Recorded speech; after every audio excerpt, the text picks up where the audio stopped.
Kutoka Sinza jijini Dar es Salaam mpaka GDB House Tegeta kwa Ndevu jijini Dar es Salaam. Ni safari ndefu kidogo ambayo imetutoa kutoka makao makuu ya ofisi za Jambo TV mpaka hapa. Na kimfika hapa kwa ajili ya kumfuata Romanus Mapunda. Inawezekana jina si geni ama inawezekana jina likawa geni, lakini hapa tutapata maswali na hoja zote kubwa ambazo zimetufikisha katika eneo hili. Romanus, kwema? Namshukuru Mungu. Mambo yanaendaje? Mungu ni mwema. Hongera sana. Asante. Umekuwa maarufu siku 2-3 hizi. Mimi maarufu nimeanza muda mrefu. Kama ni muda mrefu? Pengine sie ndo tunakuona sasa. Inawezekana, lakini ni muda mrefu. Hongera sana. Asante sana. Hivi sasa bila shaka unafahamu ya kwamba hapa nchini moja ya joto kubwa ambao linatazamwa kwa jicho la tatu na pengine hata nje ya mipaka ya Tanzania ni uchaguzi wa ndani ya Chama cha Demokrasia na Maendeleo Chadema. Uchaguzi ambao mwaka huu tangu umeanza mwezi Januari umefanyika katika ngazi za chini kabisa kwenye mashina huko, imefika kwenye ngazi za kata, majimbo, wilaya, mikoa, kanda, na hatua ya kanda imehitimishwa hivi karibuni kwa maana ya kanda ya kaskazini na kanda ya kati ambako viongozi wake sasa safu zimekamilika. Nafasi iliyopo hivi sasa ni nafasi ya ngazi za kitaifa, kuanzia kwenye mabaraza kwa maana ya baraza la wazee la Chadema Bazecha, baraza la wanawake wa Chadema Bawacha, lakini pia baraza la vijana kwa maana ya Bavicha. Mchakato wa watu kuchukua fomu katika ofisi mbalimbali za kanda, mchakato wa watu kuchukua fomu katika ofisi za mabaraza pale Ufipa, lakini mchakato wa watu kuchukua fomu katika ofisi za makao makuu pale Mikocheni umekuwa ukiendelea kushika kasi. Hata hivyo, macho na masikio yaliyo wengi ni nafasi ya mwenyekiti wa chama hicho taifa, Chama cha Demokrasia na Maendeleo Chadema, kama chama kikuu cha upinzani kwa takriban miaka 21 sasa, kimekuwa kiongozwa na Freeman Aikaeli Mbowe, na amepita katika mawimbi mengi ya kupanda na kushuka. Lakini pamoja na mambo mengine, uchaguzi wa mwaka huu unatajwa kwamba huenda ukawa na mvutano mkubwa sana, na hii inakuja baada ya mpinzani wake wa karibu ambaye amechukua fomu, Tundu Antipas Mughai Lissu, ambaye kwa sasa ni makamu mwenyekiti wa chama hicho, naye kuchukua fomu ya kutaka nafasi ya mwenyekiti. Uchaguzi wenyewe unafanyika mnamo Januari 21 mwaka wa 2025, lakini wanakuambia wakati mwingine inawezekana avumae baharini ni papa. Haimaanishi samaki wengine hawapo, la hasha, wengine wapo. Wakati ukitaja jina la Tundu Lissu na Freeman Mbowe, ni kuambie yuko Romanus Mapunda, naye ameingia kwenye kinyang'anyiro hicho cha kuchukua fomu ya kunania nafasi ya mwenyekiti wa chama hicho. Bila shaka unafahamu jina la Odero ambaye naye ametiania, lakini katika watu waliochukua fomu mpaka hivi sasa ni Tundu Lissu, Romanus Mapunda pamoja na Freeman Mbowe. Huyu ndio Romanus Mapunda wenyewe. Kwema? Namshukuru Mungu.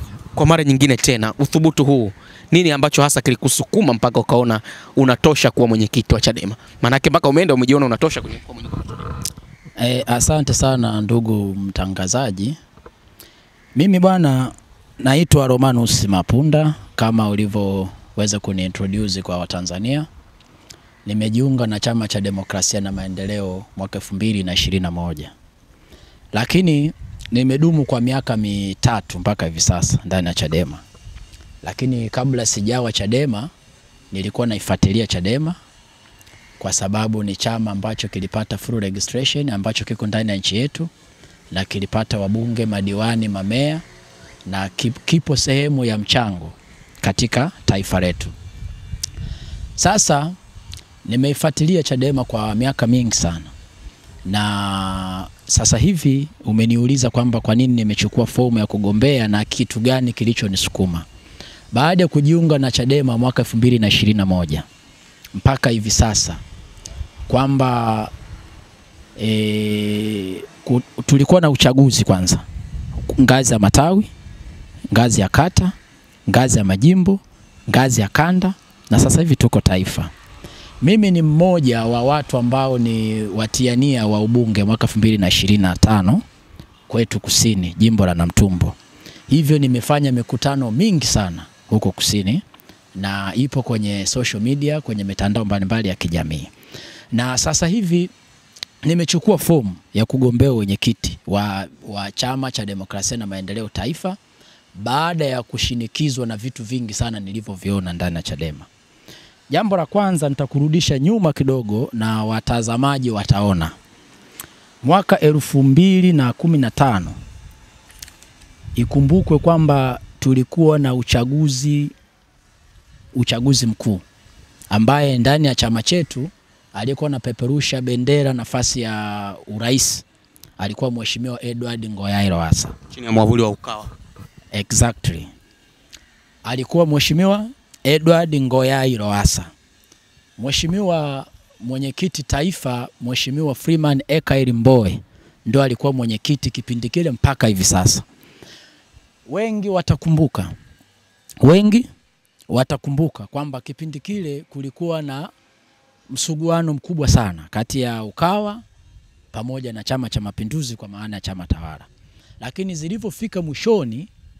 zilivyofika dakika za mwishoni kwamba Mheshimiwa mgombea wa urais kipindi kile Mheshimiwa Lowassa aliutangazia umma kwamba wabunge, madiwani, majimbo yote na kata zote wanaogombea kupitia Chadema, kila mmoja akahakikisha analinda kura zake.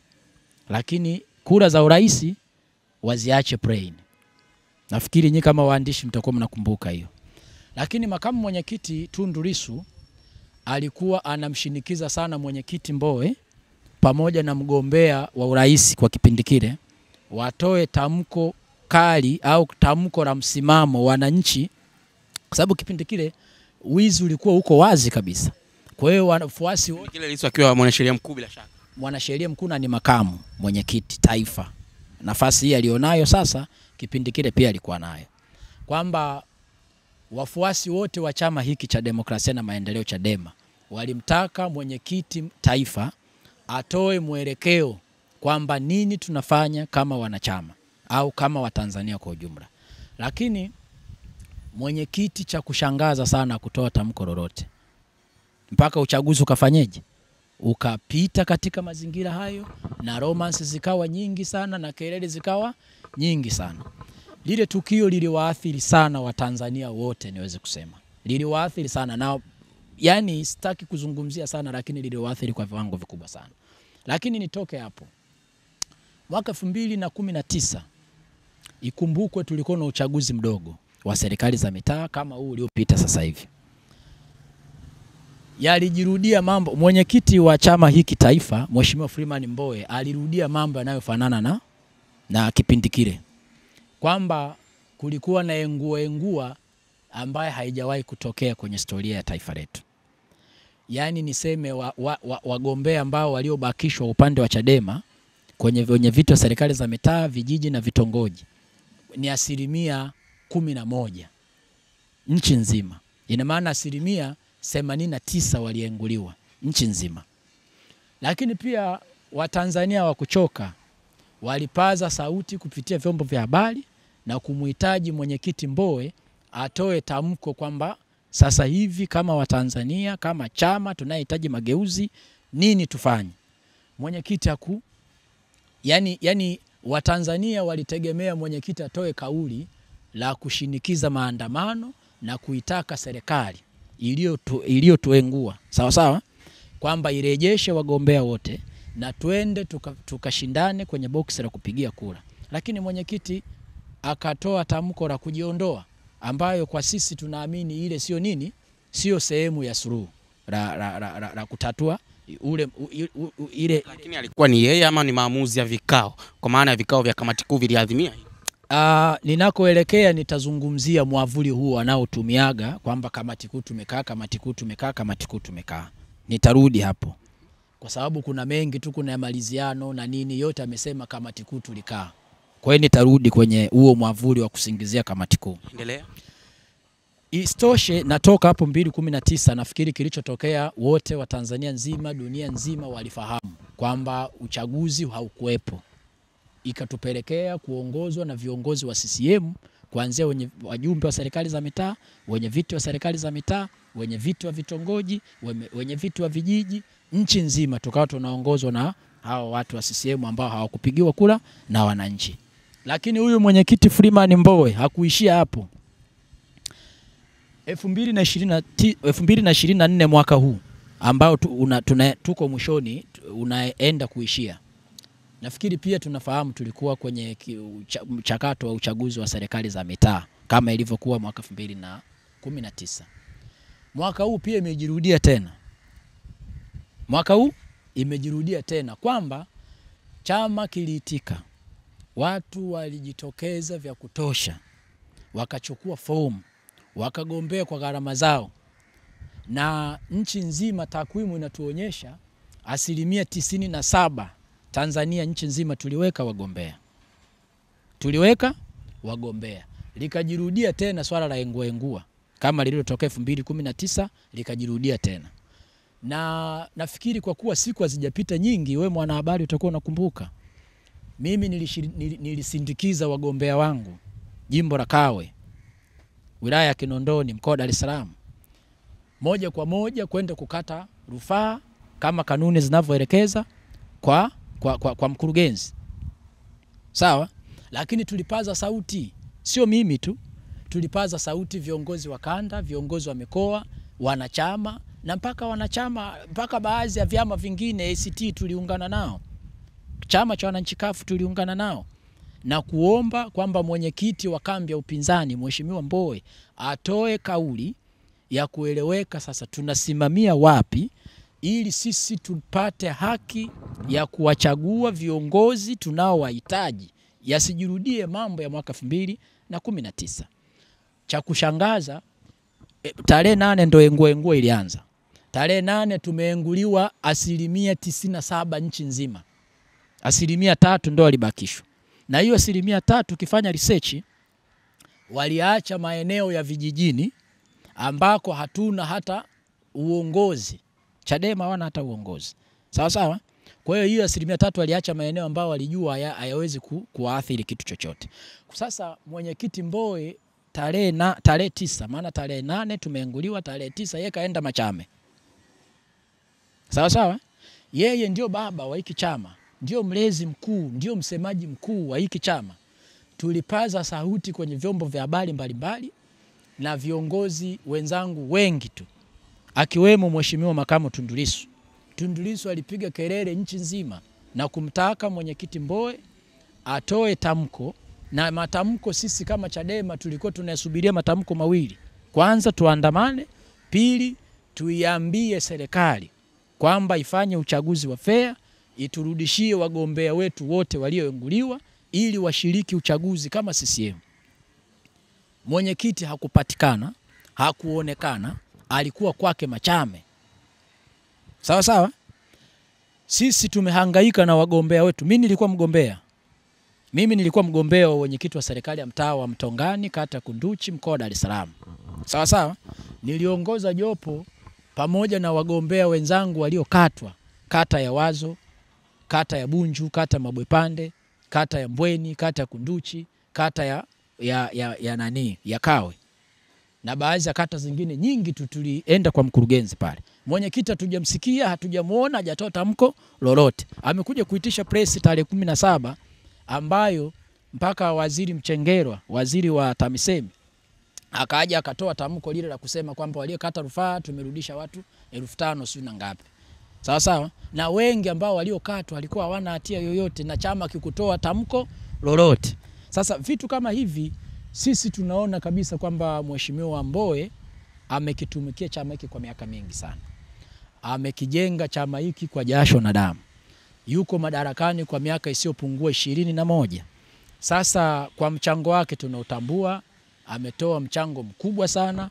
Ifikia hatua kwa sasa tulipofikia, sio mbaya Mheshimiwa Mbowe akitupisha na akituachia au akiniachia kijiti.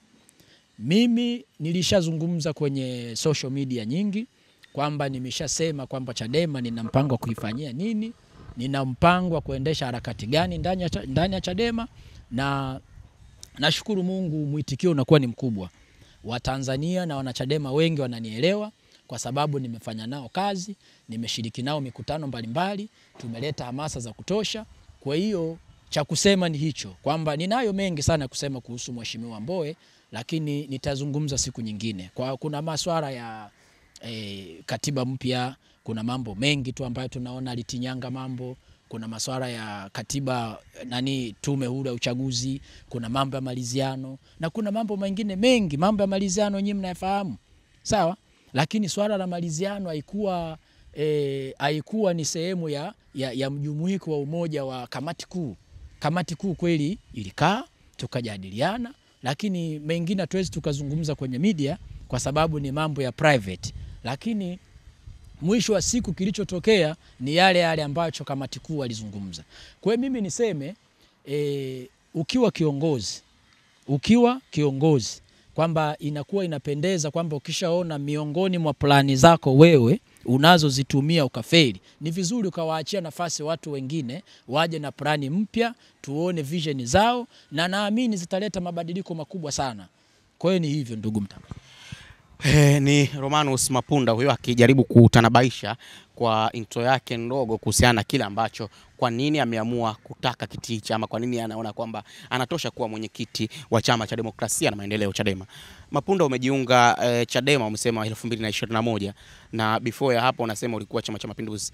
Kabla ya kuendelea na maswali yangu ambayo niko nayo, hebu tupatie historia yako rasmi, kwa maana ya safari yako ya maisha kuanzia mwanzo, ulizaliwa wapi, na kwa sababu watu wengi ndio watakuwa wanakuona hapa kwa mara ya kwanza. Tupe historia yako ya maisha, ulizaliwa wapi, ama kama kusoma elimu ulipita wapi, na vyama ulivyopita na huko ulikopita, bara yako ya kisiasa ikoje mpaka leo hii tunakuona.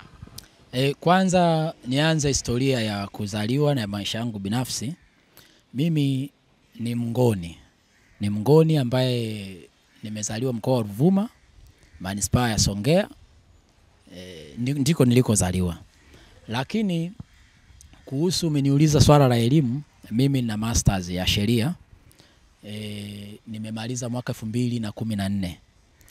Nimehitimu chuo cha Tumaini University Camp mjini Arusha. Kwa hiyo baada ya hapo, ingiwa kipindi nikiwa mwanafunzi na naendelea na masuala hayo ya maisha ya kiwanafunzi, nilikuwa mwanasiasa pia. Nilikuwa mwanasiasa lakini kupitia Chama cha Mapinduzi. Kwa hiyo mfumo wa kielimu CV yangu imeishia hapo. Mimi na masters ya sheria, nimehitimu mwaka 2014 chuo cha Tumaini University Camp kilichoko jijini Arusha. Lakini tukienda kwenye masuala ya kisiasa, mimi nilijiunga na Chama cha Mapinduzi mwaka 2001. Kipindi kile tulianza kujiunga na kadi ya chipkizi. Lakini mwaka 2006 nikapata kadi ya umoja wa vijana, manake UVCCM. Lakini pia na mwaka 2007 nikapata kadi ya wanachama ya Chama cha Mapinduzi. Kwa hiyo hizi kadi tatu ni madaraja matatu tofauti. Kuna kadi ya chipkizi, kuna kadi ya UVCCM kwa maana ya umoja wa vijana, na kadi ya Chama cha Mapinduzi. Kwa hiyo kadi ya Chama cha Mapinduzi nimeanza kuimiliki mwaka 2007 mpaka mwaka 2021.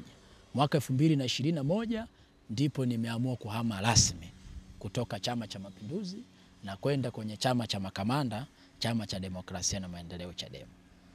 Una CV yoyote ya uongozi ambayo uko nayo kwa experience yako tangu ulikoanza? Manake ghafla tu unataka wenyekiti tangu huko kote ulikopita, aidha kwenye nafasi za shule, kwenye siasa zako ndani ya CCM, hapa ndani ya Chadema.